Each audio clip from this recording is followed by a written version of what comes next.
Hello everyone and welcome back to the Cyclocross Social Podcast.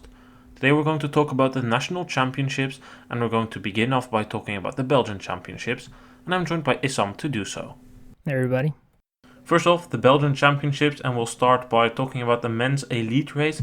Issam, give us a short summary of what happened in that race. Well, before the race, we kind of knew that it was going to be how long are they going to be able to follow Wout van Aert, and it took them 2 laps. Roughly, it was Toon Aerts and Quinten Hermans that were able to follow van Aert, but in the second lap, Aerts makes a mistake.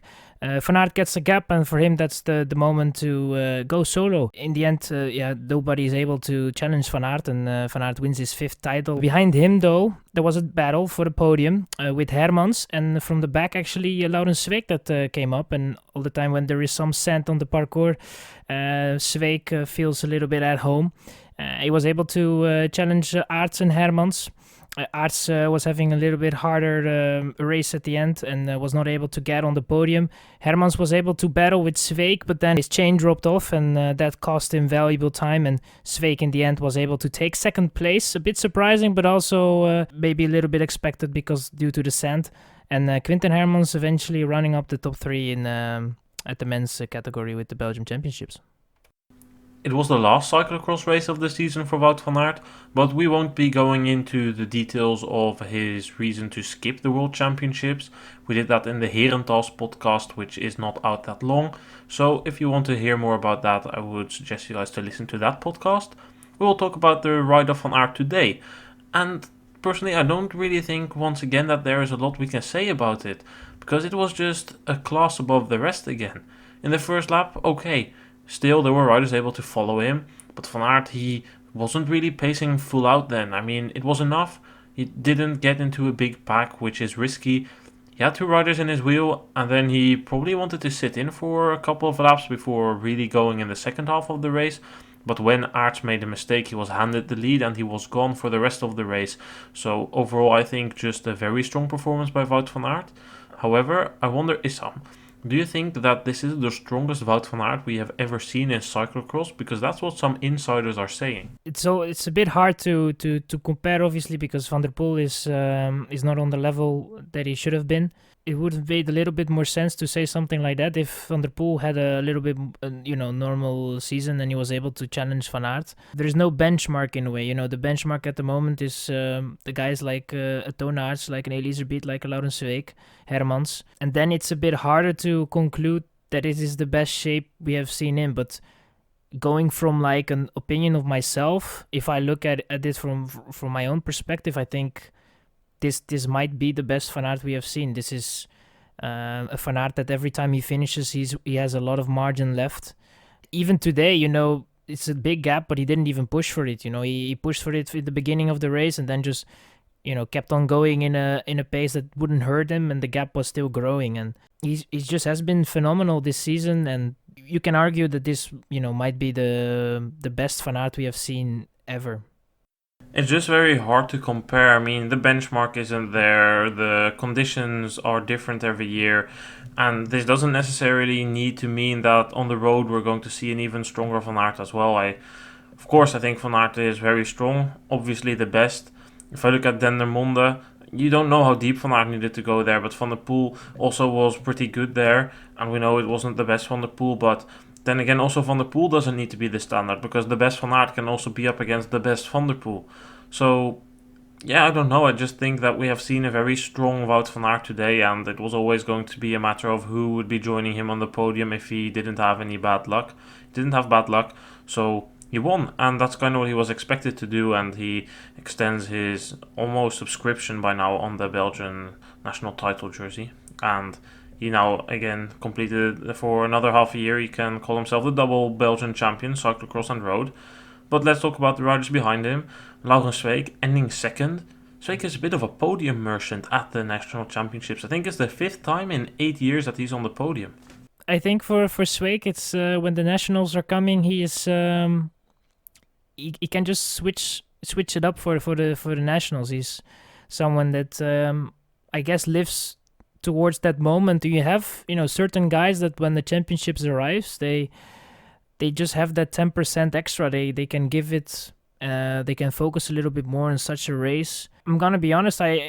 I expected Sweeck to be in okay form, but to be honest, to be on the podium, to be second, yeah, that's something else, and it's a little surprise, but also in a way deserved, because the way he was going through the sand was very strong. He had an advantage over the others, and overall his performance was quite good also off the sand. But I think the sand really helped him today to get that second place. I think that Sweeck isn't necessarily a peaker for championships, that he gets that 10% extra, because if we look at the European Championships and the World Championships, his results are kind of disappointing. He hit the World Championships for the last 3 years, he's ended 5th. Before that, he didn't score a top 5. European Championships has also not been that great. I just think that he's been extremely lucky with the Belgian Championships courses. Look at this year, we go to Middelkerke, and he was lucky with the conditions today. The sand was in a really tough condition today. And Sweeck, we could see it once again today, he's a great rider through the sand. And there's a difference between proper sand like we have today and these artificial sand pits.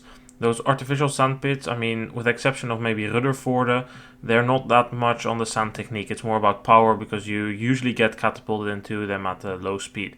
Today we had proper sand, and it shows in the results. Laurens Sweeck is on the podium. Look at his other podiums. He got his national title in Antwerp, which did include some sand, but it wasn't maybe the decisive factor. Team tactics played a big role there. Other races where he got the podium at the Belgian Championships, silver in Kokzijde, obviously a sand course. He got bronze in Oostend, also a sand course. He got silver in Lille, also a course with quite some sand. So those are his podiums. I think he's just lucky with the amount of sand courses that we have. Next year we're going to Lokeren, and the year after to Meddelkerke. After that, it's not been announced, but I would expect that if Sweeck continues the same tendency, that he is not going to stand on that podium next year in Lokeren and not in Meddelkerke the year after, unless his performances improve again. And something that could lead to that is potentially a different team. We've talked about this earlier, but during the broadcast, there was once again something mentioned about him going to Hermans. What can you tell us about that, Issam? Yeah, it was the commentators of the Belgian broadcast were talking and suggesting about a move that was going to be made to Hermans at the end of the cyclocross season, but in the summer then obviously. They tried to kind of counter it by saying that they were not really sure and that it was not really set, but I have a feeling that Hermans is at the moment the team that he must go to in a way, because it was the first team that was mentioned when the rumors came up for his transfer. Now it's said once again. It's a long time since the name of Hermans has fallen, but now it has fallen again.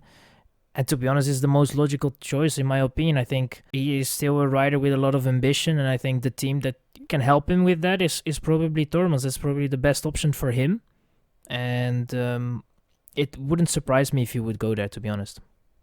No, it wouldn't surprise me either. And for the people who didn't hear the Belgian broadcast, it was the host commentator talking to his analyst, who has the ears in the cyclocross world, saying, "You told me yesterday that he was going to go to Hermans."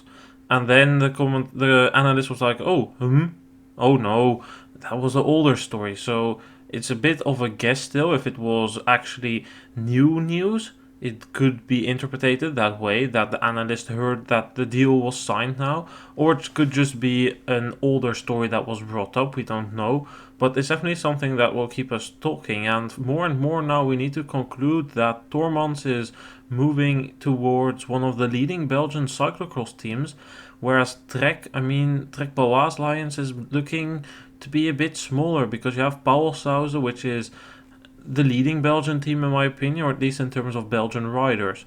Because Trek, they have great riders. They have Van der Haar, they have Ron Haar, and they have also Lucinda Brandt.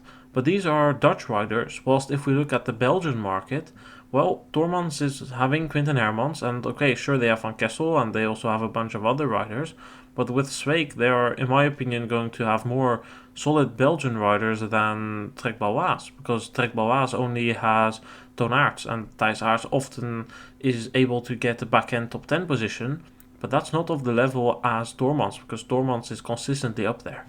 Yeah, I think Hermans is heading into the right direction to become one of the bigger teams in Belgium and overall in cyclocross. And today again on the podium with Quinten Hermans, who has been having a very decent season, I would say, and performing quite well again.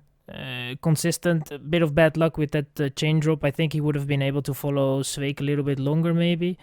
But yeah, just in the end, unlucky there. And I think for him, third place is still satisfying for him. Let's look at our entire top 10 then. Wout van Aert claimed another title ahead of Laurens Sweeck and Quinten Hermans. Just off the podium, Jens Adams ahead of Gianni Vermeers. 6th place went to Maaike van Toerenhout ahead of Toon Aerts. And then 8th place went to Daan Soet ahead of Toon van den Bos and Tom Meeuwse. Let's start by talking about Jens Adams. He ended 4th here today. For some it might be a surprise, but we already tipped him in our Herentals podcast where we discussed if he could get a top 5. He got that top 5 and he was one of the stronger riders. I personally believe that he could have ended on the podium, but that tactically he wasn't really used to riding this far at the front anymore. It's like he almost, forgot about it, yeah. I think that indeed he made some, I wouldn't say tactical mistakes, but he could have been ahead in some sections, and maybe that's just not having the trust in yourself, the belief in yourself that you might be able to get that podium spot. In the end, 4th is not a bad result, but for the sponsors, I would assume that the 3rd would have been way better. But overall, for him, it's still a very, very good result. It was a pleasure to see him at the front, to be honest. A little bit cheering for him as well. But in the end, I think for him, 4th place is still very satisfying as well, and something to take with and to cherish for this season. I mean, for his sponsors, their 4th place is already insane. I mean, he's just sponsored by a local farm who sell milk products like ice cream and stuff. So for these people to have their only rider, as it's a privateer team, have that rider almost on the podium of a Belgian championship and in the spotlights of the broadcast for, I think, 30 minutes out of the 60. I mean, that's incredible, and the exposure that gets, I mean, it's insane. Don't underestimate how big cyclocross is in Belgium. This broadcast probably pulled more than 1 million watchers, because that's what it usually did, 1 million viewers, I must say. And it's just incredible for a small company to get that exposure with relatively little money. And I mean, obviously it still costs quite a lot to sponsor a rider like Adams and send him to the States and stuff. But I think that overall it's definitely worth the investment they made. And for Adams, really good to see that he got the chance after he had the Lyme. And these people believe in him and their trust really pays off. And I'm interested to see what comes next for Adams. Personally, I think it will be difficult to see him being signed by a different team, but who knows? About different teams, I've heard that he is already going to continue with the sponsor that he has for a couple of years. I didn't really hear how many years, but they were talking about that it is a contract that is going to be staying for a couple more years. So, he's set. At the moment, he has his future a bit secured, and no wonder why, because he has been doing a very good season, and like you said, the exposure that he's getting for the sponsors of the Middelkerke is amazing. So I cannot differ with them. Also, the rider behind Jens Adams, Gianni Vermeers, did a very strong ride, having a short preparation but showing what he's capable of, and definitely going to show this road season that he's capable of doing very good. Especially if Van der Poel misses the Spring Classics, then Vermeers is going to be a big surprise there. He's going to get top 10s. He already got them this year, but next year even better results are going to be there for him. He maybe wasn't as much in the spotlight as Jens Adams at the front, but still very good. Van Toerenhout, decent ride, but then we come to the 2 disappointments. For the first one, Toon Aerts. Aerts was at the front, but he eventually ended 7th. Disappointing performance in my opinion, although I didn't expect him to be on the podium either way, because in my book Aerts has never been a sand specialist. He always makes mistakes, and that's not only in the sand, he's just a rider who makes a lot of tiny mistakes. It's not the most fine-tuned rider, and in the sand it's easier to mistakes, and that's also what happens with Aerts. He also said it after the race himself, that he was making too many mistakes in the sand, and then after halfway through the race, about then, he decided that it wasn't going to be for today. He said he gave up. Then when he gave up, he was able to ride free through the sand passages, and then he caught up to the leading group but was tired and sat up in the last lap. And I agree with that assessment of his race. It was okay, but not great. Yeah, I think he tried maybe a little too much to follow Van Aert in the first lap, because that was a really fast lap. And then from there on, was a little bit in trouble. Maybe it cost him also a little bit more energy to do the things that others were doing in the sand, obviously, because it's not really his his biggest specialty. But in the end, yeah, it was just not really his day. And obviously the parkour was also not really suited for him. And then when you're getting tired, when you're getting put on the pressure, you're going to make those mistakes as well. And then in the end, obviously, yeah, you can say that you're saving up a little bit in the second half for a world championship, and that might be true, because this is a once in a lifetime opportunity for a lot of riders that for the first time can actually challenge for a world title without being called the second guy or the third guy or someone that will challenge for maybe the third spot on the podium, because both Van Aert and Van der Poel won't show up. It's the question if Pidcock is going to be on that level. I expect that he will, but it's still the question if that's going to happen. So then those guys have a bigger chance of winning, because it's not two big guys, but it's only one now. And I think, in a way, there are going to be a couple more guys that are going to be focusing on that world title more in the coming races. It's definitely a once-in-a-lifetime opportunity, and you could definitely see that going into the last lap, Toon Aerts gave up. He said himself at some point in the middle part of the race, I gave up. And then all of a sudden things started going the way I wanted them to go. I rejoined the lead, but then my legs were toasted and I let go. So a bit of a up and down race for Aerts, but probably just lacking in the sand. He said himself that he should have come to practice the course, but he didn't, because he was focusing on training himself and didn't want to sacrifice a day of training. It's a choice. He said he regrets it now. Well, you will certainly be practicing the course enough at the World Championships.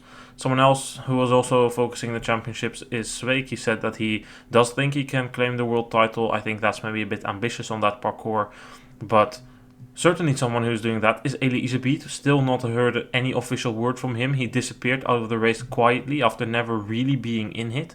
What was the case with Iserbyt? Because for the second race in a row, he had a bad start, and then today he pulled out, just like last year. But in Herentals, he just kept on going, but never really took it serious. Yeah, bad start in the beginning, and then you're in a position where you're like 10, 15, 20 seconds behind.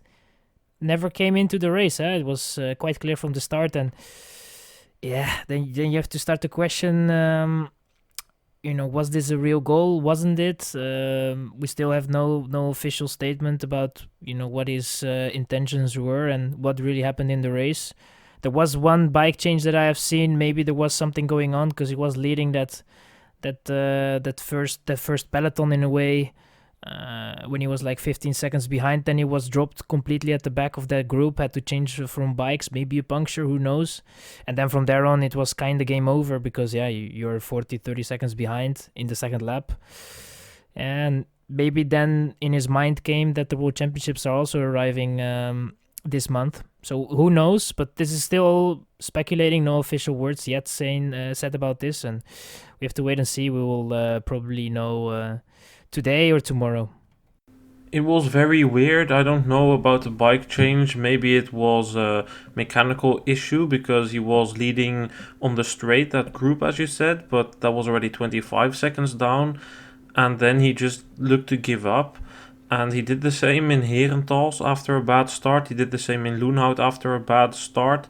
So I have a theory, although it's hard to prove, and this is just speculation, that he's every time that he feels like it's not going well, I'm just going to give up on today and prepare for the Worlds. If this would lead to him winning a world title, then we speak about the legendary tactic. If he flops at the World Championships and then 10th or 8th or even 5th, then we're going to say the same as the last couple of seasons. Iserbyt peaked for the early season. He doesn't compete when Van Aert and Van der Poel are there, and this year it even could have costed him a world title, because Van Aert and Van der Poel didn't race the World Championships. But this is all speculation, and an answer on this will probably come soon, but it's definitely a bit weird to see.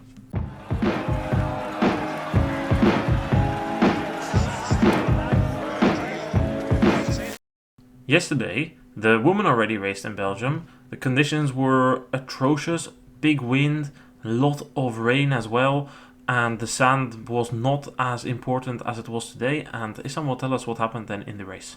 Yeah, the women's race, it was Lotte Kopecky actually, who was the one that took the lead in the beginning of the race in the first lap. That wouldn't be for long because she would eventually blow up. We had kind of the four expected women in front with Sanne Cant, with Alicia Frank, and also with Marion Norbert-Riberol. But in the end, it was very clear that Sanne Cant was the one that was just the better woman of the day, going way better through the sand. Norbert-Riberol was the only one that was able to stay a little closer than the rest. But eventually it was Sanne Cant that won the title for the 13th consecutive time, ahead of Marion Norbert-Riberol. And third place, a bit surprising, for Laura Verdonschot. Not to be disrespectful to Sanne Cant or anything, but honestly, there's not a lot we can say about this race. I mean, for the first lap, Lotte Kopecky was up there, and Roodhoofd was a bit worried about Cant because he's used to Cant at the Belgian Championships riding away in the first lap. But in the second lap, Cant was having none of it. She escaped the crash because Riberol tried a dive bomb into turn 1 and then eventually cruised on towards victory, also by more than a minute, and she wasn't even trying anymore at the final phases of the race. I mean, 13 consecutive titles in a row. It brings us to the question, will there ever be someone in Belgium who can top this? At the moment, no. That was quite painful to watch yesterday, to be honest. In a way, it was quite clear that Cant would be the better woman, but still, you always have this idea behind, and maybe Norbert was not really the strongest in the sand. You could see that there was a deficit there. I think if it wasn't a sand-dominated race, even though the sand was a little bit easier to ride yesterday than it was today, because it was less loose in a way. But still, the difference was there. It was significant in a way, and it's gonna be very hard for the ones that are gonna be following up to do the things that Sanne Cant did. And you can assume or you can say with a lot of confidence that Sanne Cant is a legend for the Belgian women's cycling in history, and it's going to be very hard to beat the best. So it's going to be very difficult. Also hope that this win streak of Cant doesn't get beaten, because what this streak shows us is that there really is no opposition coming through in Belgium. It's been Cant, Cant, Cant. And for the first part of her career, Cant was competing against riders who were older than her. Cant was the better of them, but it was still always these older riders that she was fighting with. Only one time it was Verdonschot in Ostend who came close. And I just have to conclude that there isn't enough female talent coming through in Belgium. I can now go on a rant and talk why this is, but if you're interested in reading more about that, I wrote an article about it. It's on our website, cyclocross.social. You can read all about it there, and I will leave it with that for the talent that isn't coming through. However, a new rider, well, it's not necessarily a talent from Belgium, but it's Riberol who changed her nationality to Belgian. She ended second. And I agree with Issam that if the parcours wasn't as sandy, that Riberol could have been a bit closer, because Cant through the sand, it's just phenomenal still. She rides with ease through that sand, takes the best lines, knows exactly where to go, and that helps her. If she would have ridden with the same conditions as the men did today, she would have won by an even bigger margin. And Riberol, overall a decent race, but at the end just not good enough, and it's kind of telling because she didn't fulfill the promise, or at least what we expected from it after her world title. She eventually holds 30 seconds over Verdonschot, and that was a surprise. Someone already said that Verdonschot had a bad start and then coming back to third ahead of Frank.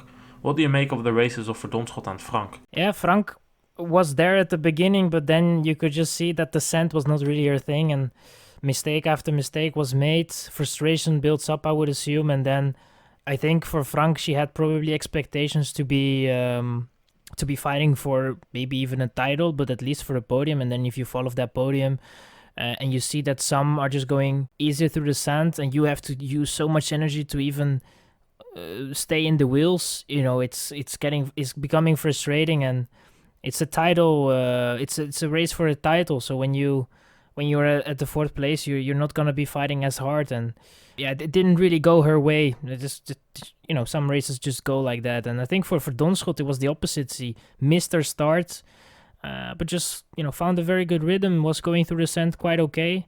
Picked up then Alicia Frank and was able to then overtake her and get in that third place. And it was for her, I think, a very good result because nobody was speaking about her for a podium, and eventually she was able to do that. Obviously, a long way back from Cant, but still a very good performance for her. And again, something you will always take with you in the rest of the season, because then you can build on such results. Lotte Kopecky then, and behind those two riders, she had a fast start, but then was making quite some mistakes, also complaining about back pains, and that was it for the race of her. Not as good as her cyclocross campaign last season, but she still enjoys it, and she thinks it helps her significantly with her road campaign, so that's good to see. I'll give you the rest of the top 10. 6th place went to Marta Truije ahead of Susanne Verhoeven and Kiona Krabbe. Krabbe won the under 23 title. The final 2 places in the top 10 went to Verheestraten and Dobbelaar. I will now list the other race results of the Belgian Championships. The men under 23 race, Emiel Verstringen took the win there after a great battle with Jente Michels, and Joran Viseur ended third there. One of the favorites before the race, Thibaut Nys, was not going well in the race, and then towards the end of the race he also crashed. He feared a broken collarbone, but that's luckily not the case. He does, however, have a different type of injury, and that will cause him to miss the last Under-23 World Cup in Flamanville, but he will hopefully still be able to ride the World Championships, but a decision on that will be made in the coming 10 days. Women's junior race was won by Xaide van Sinai ahead of Fleur Moors and Jana van der Veke. The men's junior race was won by Jordi Corsus ahead of Aaron Dox and Verre Urkens. Then there were also 2 newcomer races. The woman newcomer had for the first time ever a separate Belgian championship. Chanel de Soesitter won that. One of the few talents that is actually coming through from Belgium that is really good. Impressed by what she has been doing so far. And in the men's newcomer categories there were 2 championships. Arthur van den Boer won for the first years and Axel van den Broek won for the second years.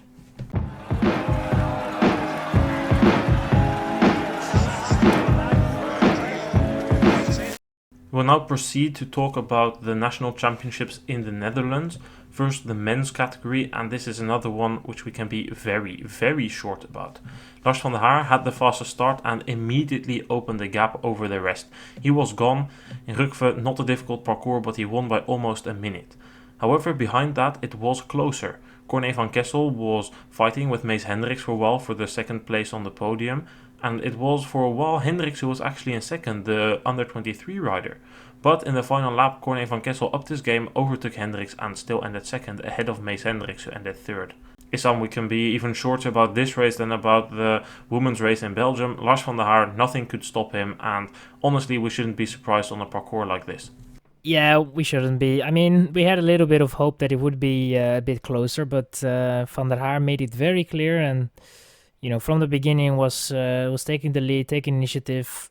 There is only one guy that really can do that, and that's Van der Haar. Every corner taking it like it's the last corner in the last lap, and then when you see someone doing that, that there is no chance. And Van Kessel, you saw that quite quickly that it was not going to be his day for the title. Still had then. I wouldn't say surprising, but still Mees Hendricks being there on that podium, even fighting with Van Kessel, like you said, that was maybe the factor that maybe made it a little bit interesting. But in the end, the victory was a very boring race, and the strongest has won. Van Kessel ended where we expected him to end. Mees Hendricks, however, gave him a good run for his money. A very strong ride by Mees Hendricks. He is also doing very well in the World Cup, and honestly, he is such a championship rider. I mean, he never fails to deliver at championships. I remember in Dubendorf at the World Championships, the guy didn't even have a team and he ended third there. This guy never fails to deliver at championships, and today once again proved that this is a potential world champion candidate in Fayetteville. I agree on that for sure, but I think, Kamp also had a very good race. Eventually had a crash, lost valuable seconds there, and then comes short on that podium. But for Hendricks, definitely that's going to be one of the names that you can name for that under 23 title for sure. And he's going to have some solid teammates next to him with Kamp and Ron. Looking outside of the podium at the rest of the top 10, we have Kamp, Ron Haar, David van der Poel, Stan Godry, and then a couple of under 23 riders round off the top 10. Van Lierop ahead of Del Grosso and Verburg. Not much to say about these riders. Solid ride by the first year under 23s, Van Lierop and Del Grosso, but in reality these riders were never on the broadcast, so we can't really say anything about that. We can, however, say things about the women's race. The women's race was expected to be one of the most exciting ones of the season, and for the first lap it was actually looking like it was going to be a very exciting race. Brandt had the fastest start and went away with Vos immediately. Behind that there was a fast start of Anne van Rooyen. She held up the other riders, and that already made that in the first lap Vos and Brandt had a significant gap. But at the end of the first lap they stopped pacing. And then Betsma could come back. Betsma was the first to come back. But after that, a massive group of riders came back. Kastelein came back, together with Van Anrooy, Van Empel, Alvarado, and I think Pieters and Bakker were in there as well. But then in the second lap, Betsma wanted to pace. She wanted to take the lead, but Vos took the lead. Betsma went into second. Brandt made a mistake and fell back a couple of places. Then Betsma made a mistake on the off-camber, Van Empel got into second, and that's when the race went down. Van Empel had no intention of following Vos, who upped the pace because she had a small gap, and was holding up the rest. Brandt, there was just no way for her to get past. Van Empel had no interest in pacing, and once we came to the barriers, Brandt was done with it. She saw that if you wouldn't react now to Vos, because the gap then was 6 seconds, it would be too late. Brandt wanted to pass Van Empel on the barriers, but Van Empel made a mistake when she wanted to remount her bike. Her back wheel slipped, Brandt hit the back wheel of Van Empel and crashed. Brandt was then last of that group and needed time to come back to the front, but then it was already done. Vos had a gap of 18 seconds, and for the rest of the race that gap was between 16 and 20 seconds. Nothing anymore to do. Vos claimed her 7th national title, Brandt ended second, and the third place eventually went to Alvarado, who rode away from the other chasers. Issam, what do you think of the race? Did Brandt make a big tactical mistake anywhere which caused Vos to win, or was Vos simply too strong? Well, one thing I noticed was that Vos didn't have those mistakes that she made in Hulst.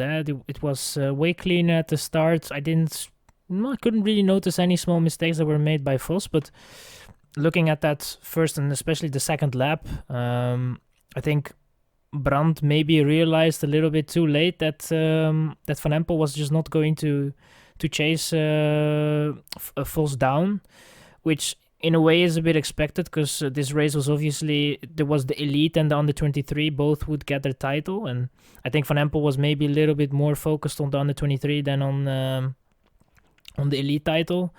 So yeah, obviously she thought that it was the job of Brandt to get Vos back, which is a bit understandable, obviously. And I think there was just valuable seconds that slipped away. Vos then gets a very good gap. Obviously, that mistake that was then made after the two barriers where Brandt then crashed, unintentional by the way of Van Empel for sure. And yeah, then the race is done. She maintained the gap quite well, but Vos was just able to have a reaction every time. Brandt made a slip as well, had a small crash, but in the end, I think the strongest has won, and on the parcours as well, that suits Vos very well. Yeah, for sure, and I don't want to repeat the Rukve podcast too much, but it's extremely difficult to close a big gap on this parcours, and we saw that today once again. I think Vos and Brandt were equally matched, which in a normal situation would have led to Vos winning in a final lap duel, but I mean, that's speculation. Let's not go too much into the speculating. I think that Vos was just good today, and eventually Brandt made a mistake, and that was letting Betsma between her and Vos. She should have tried and sticked into the wheel of Vos for the entire race, and eventually it cost her today. But nevertheless, I think a strong Vos, strong Brandt, and also a strong Alvarado ended in third, continuing her upwards trend in terms of form. If we look at the rest of the top 10, we have Van Empel, who took the under-23 title ahead of Van Anrooy. Then Betsma 6th ahead of Kastelein, Worst, Pietersen, and the 10th place went to Manon Bakker. What can we say about the race of Denise Betsma? She came into this race as one of the shadow favorites, maybe the third favorite. Been up there the entire season, and again, a championship that doesn't go the way that she wants, not even in the top 5. Yeah, I don't really know what to say about the season of Betsma. Yeah, I read an article that was said that she was the most consistent woman of the field, but you don't build a legacy with being the most consistent. Obviously, you will if you do this for 5-6 seasons, because everybody will talk about it in this way. But at the end of the day, classifications matter, and the championships do matter. And at the moment, every championship that she participated in, she wasn't able to win one, and that's a problem in a way. That is something that the team might look into, because I think if you wanna really do something with the career, you need to win championships, and it is something that is in her potential. Obviously, she need to have a parcours that will suit her a little bit more. I think today was also just a little bit too fast for her, but then still, it's a bit weird of an approach that she's doing this season. Obviously, they have a different look into it, but from my perspective, it's obviously not. I don't see the value of riding a lot of races, not really focusing on the main races, and now even the X2 Badkamers Trophy is going to slip away to Brandt, because even that is not going to be achievable at the moment. And Betsema still hasn't not only won a championship, also not a classification. She's won a lot of races. She is already in the top 10 active riders with most wins. So that's certainly impressive, and people will remember her. But indeed, that one big prize is missing at the top of her palmarès, and if she doesn't get that, she will always be remembered as a consistent rider, but not by the big public. The big public will probably forget her a bit, and that would be a shame, because despite starting relatively late and being a mum, still cycling at a high level, which is impressive, and that's also why I don't necessarily think Betsema will be forgotten, but there's just that one prize that misses, but still, she can still turn around the X2 Badkamers Trophy, still has 2-second lead there, and of course she can also still become world champion this year in Fayetteville. Will be difficult, she will need a better day, but perhaps a bit of freshness can be useful for that as well. Another rider that was struggling today, Puk Pieterse, she had a couple of crashes and mechanical issues, not her day as well. And the same can be said for Famke van Waterschot. She crashed because she got body checked by Maud Kapteins. I have no clue what was going on there. Weird action by Kapteins to get her elbow out. Van Waterschot DNF'd, and it took an entire lap for the medics to take her away. Not good, no word on that, but hopefully that's all okay as well.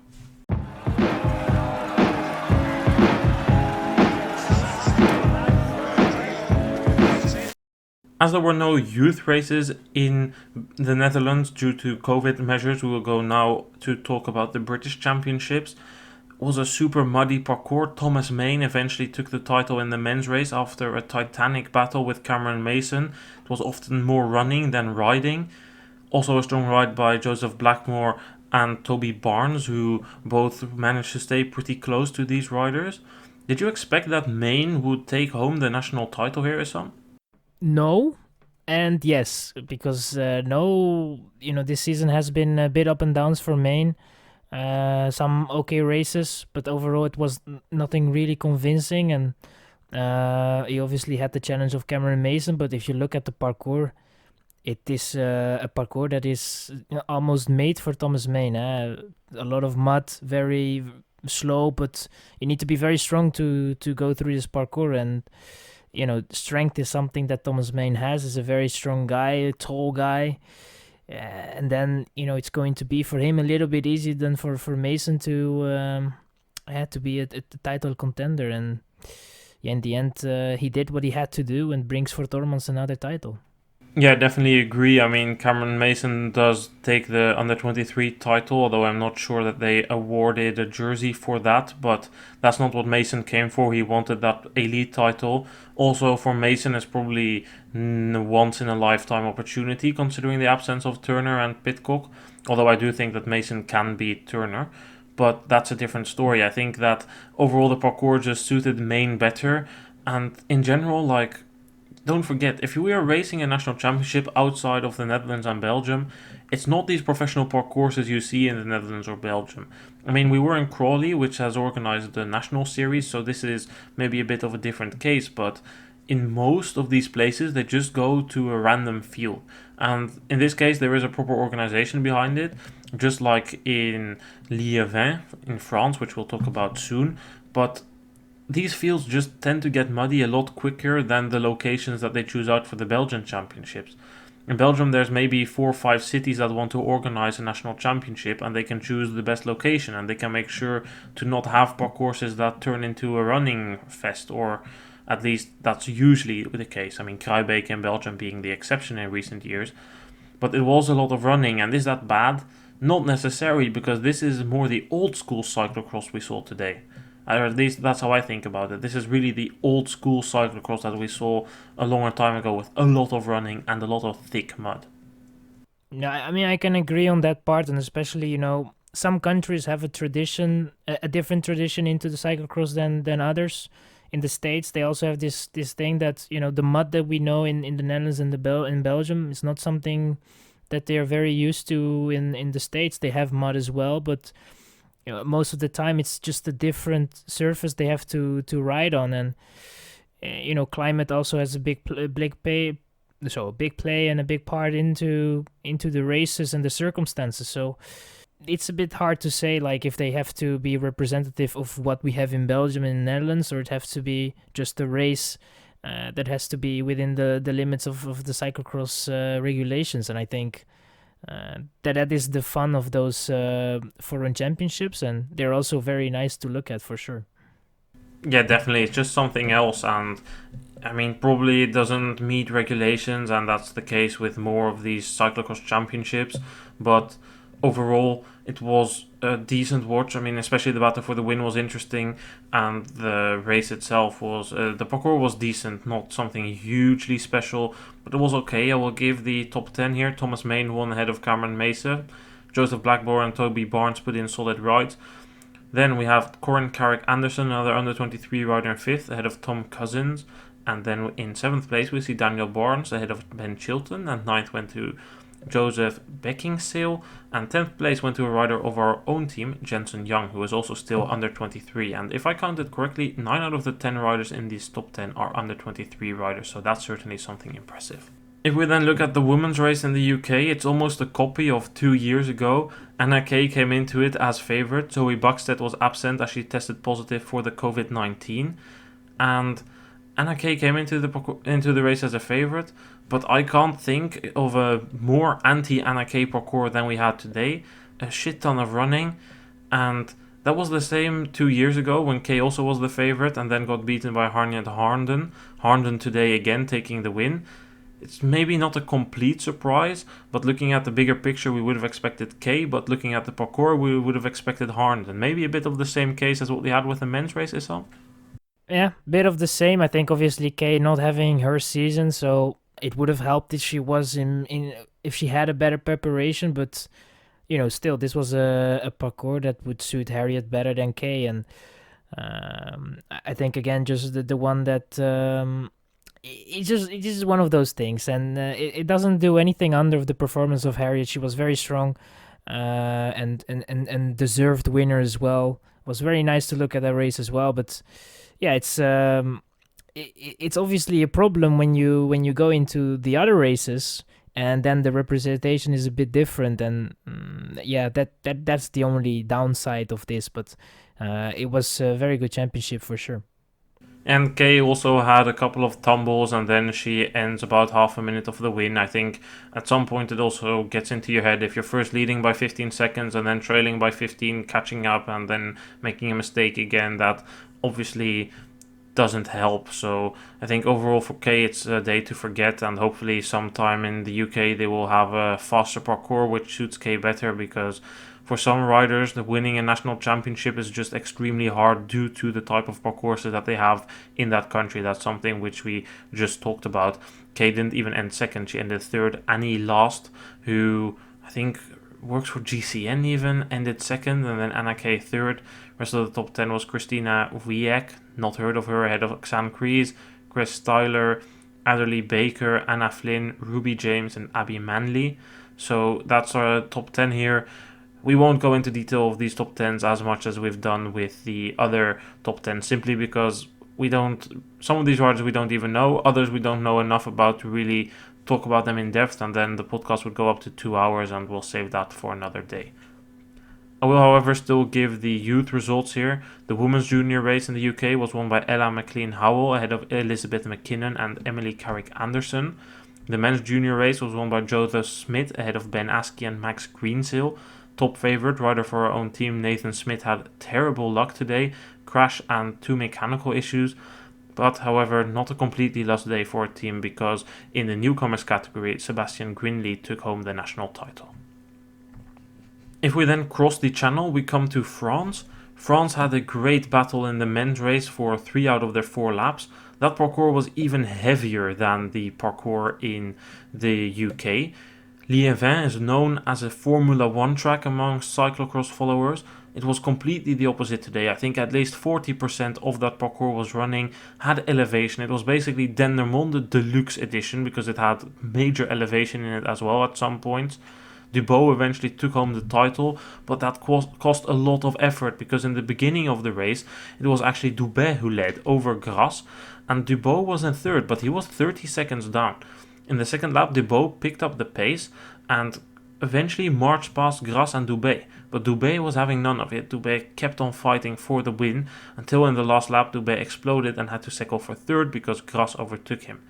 Where was defending champion Clément Venturini? Venturini in the first lap had a crash, was 2 minutes down almost on the leader, then made up 1 minute before eventually, by the looks of it, having back pains, probably due to that crash, and eventually settled for 10th. Dubois claiming his first ever national title in any category. Issam, what do you think? Was this a deserved title for Dubois? In my opinion, 100%. The one that has been the best this season for the French in the men's category, for sure. And he had to fight very hard for it, but I think this is very deserved. If you look at his results this season, he was one of the better guys in the Coupe de France, and overall also in his performances when he went abroad, he was performing quite well.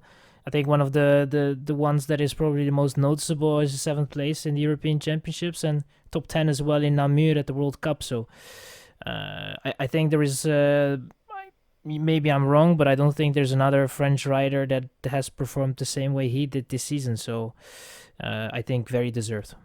Yeah, it's certainly deserved. I do, however, think that Venturini would have been a very close match without that crash. Don't think it was his own fault that he crashed, but it wasn't on broadcast. But French Eurosport said that he crashed due to a crash of another rider, if my French was good enough. But overall, Dubois deserves it based on the season. I hope that this doesn't change the plans for Venturini to go to the World Championships, because he would do well there. We'll see that in Flamanville.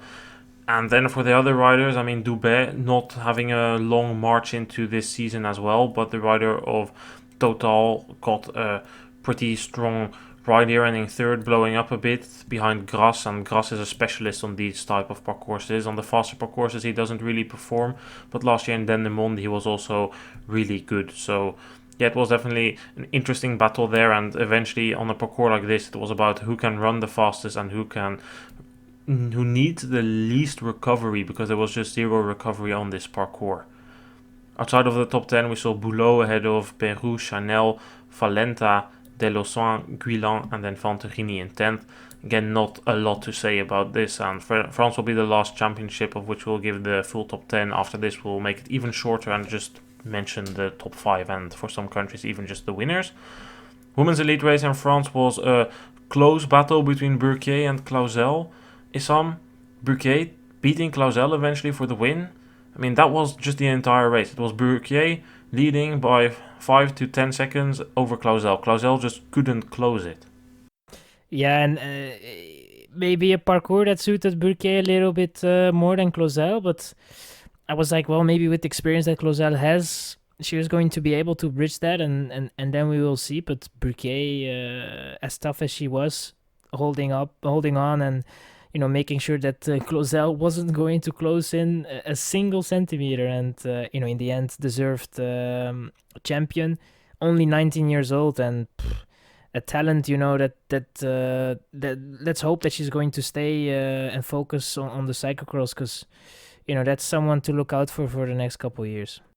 I think the difference in level was more than 14 seconds, but Burkier, she's just a terrible dismounter, and that's something that can obviously be worked on. She's just 19. So, however, that did hamper the effect today. There was a lot of dismounting and remounting, and every dismount she lost 2 seconds on Clausel. Also, a lot of times they had some speed going into a hill, but Burkier was then too late to hop off, only when she was already on the hill, and then fell back a couple of steps again and needed to pick up her running again. And that's eventually what kept Clausel so close for the entire race, but eventually Burkier was just a lot stronger than Clausel today, and also stronger than Foucounet, who ended third. And I think also part of that is down to the amount of running. I mean, Foucounet is more of a road rider. She doesn't do that much running training as the rest. So I think overall that's just what there's to conclude about the women's race. For the rest in the top 10, we see Billouin and fourth ahead of Morichon, Honesty, Perrine Clausel in seventh. A bit of a disappointment, but Perrine Clausel is only really solid on the faster parcourses. 8th place went to Viviane Rognan ahead of Cyril Muller, and Laurine Durafou ended 10th. Also note that Lynn Burkier is still an under-23 rider, so she's also the under-23 champion, although I again don't know if they awarded separate jerseys for that. The men's under-23 did have a separate race there. It was Romain Grégoire, first year under-23, who rides for FDJ Continental team. He was very good on the road as well. He beat Joris Delbove and Clément Aleno for the French title, so definitely interesting. If Grégoire keeps doing cyclocross, I look forward to seeing that.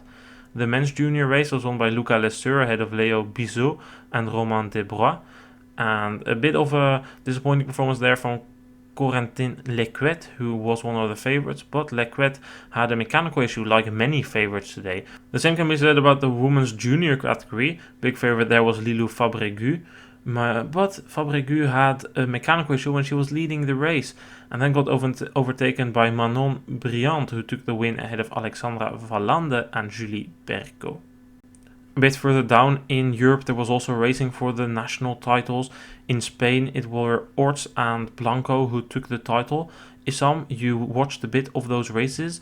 What can you tell us about the race of Aerts first and then Blanco after that? Well, for Aerts, it's quite easy to summarize. I think he was giving hope to the others for 5 corners, and then he went off. It was a very fast race in Spain, a lot of turning, but it was dry as you expect at Xativa. You know, it's a place just above Alicante, so it was a very hot day there, and a lot of it was a bit of Strade Bianche vibes, and in the end, Aerts was just the stronger guy, flying away with the woman. It was a bit of the same, Lucia was just stronger as well, and after 1-2 laps it was over as well in the women's category. And I guess at the moment just the two strongest in Spain are Lucia and Felipe. We continue our journey through Europe, and then we come to Italy. Unfortunately, we cannot really talk about this race because it wouldn't be fair. We didn't see it. We only know the results. Dorigoni won the men's race ahead of Fontana and Samparisi. But Bertolini wasn't there, the other favorite. We also do not know why. No communication on that one. The women's race was won by Persico ahead of Lechner and Casasola. Bit of an expected result to see Persico do good, especially on the type of parkour you had there. Arzoufi had some kind of mechanical issue and ended 6 minutes behind. In the men's under 23 race there was an interesting race. It was Toniati who took the win there. And also there, I just want to say, there were a lot of favorites who had bad luck. I already mentioned Arzoufi. Also want to mention Venturelli in the women's junior race. The big favorite there crashed, had a mechanical issue, and then ended 4th eventually. From Italy, it's just a small step towards Switzerland. There, no broadcast available unfortunately, but it was Kuhn who took the title ahead of Forster and Rueck. In the women's elite category, it was Alessandra Keller who took the win ahead of Esterman and Henselin. Dario Lillo claimed the under 23 title ahead of Loris Rouillet. A bit north of Switzerland is Germany. Marcel Meissen took the national title there, no surprises at all. And Elisabeth Brandau took the women's title, also absolutely no surprises. Further north of Germany is Denmark. Simon Andreasen claimed the men's title there, the former junior cyclocross champion and who's now doing good on the mountain bike. And in the women's category it was Caroline Bohe who took the national title. Whilst we are in that region, in Poland, Marek Konwa won the men's race, and in Hungary, Katablanka Vash won the women's race. And also in that region was the Czech Championships. They took place yesterday. There was a bit of controversy there. Issam, tell us what happened there. Well, it was a very close battle going into the last lap. Yeah, but then it was Jakub Tupalik that was actually leading the last lap with roughly 15 seconds.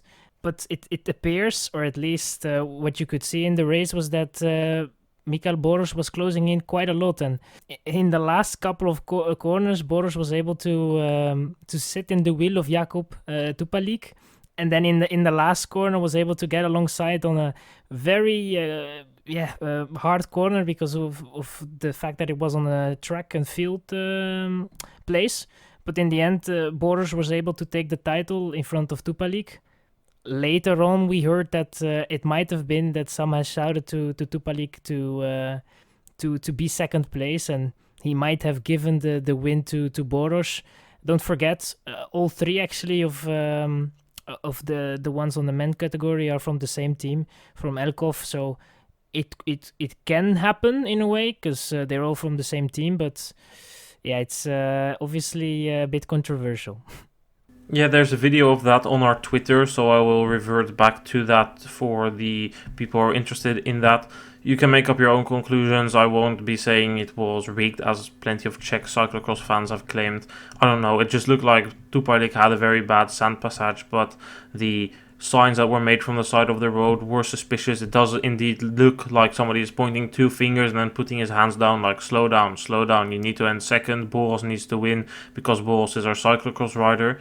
Could be the case, but I won't speculate on that. It could also mean something else. There's been no communication about that. We've asked questions but didn't receive an answer, so you can make up your own conclusions based off that. Well, Issam, I think we've covered everything here then for this part of the podcast, the National Championships. Thank you for being here.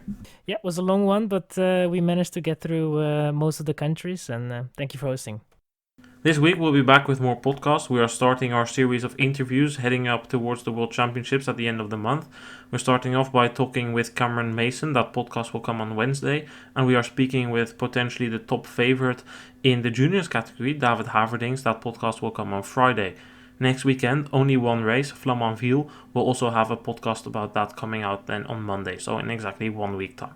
Thanks everyone for listening. You can send any comments to the mail address which is posted in the comment or fill in a form on our website. Goodbye.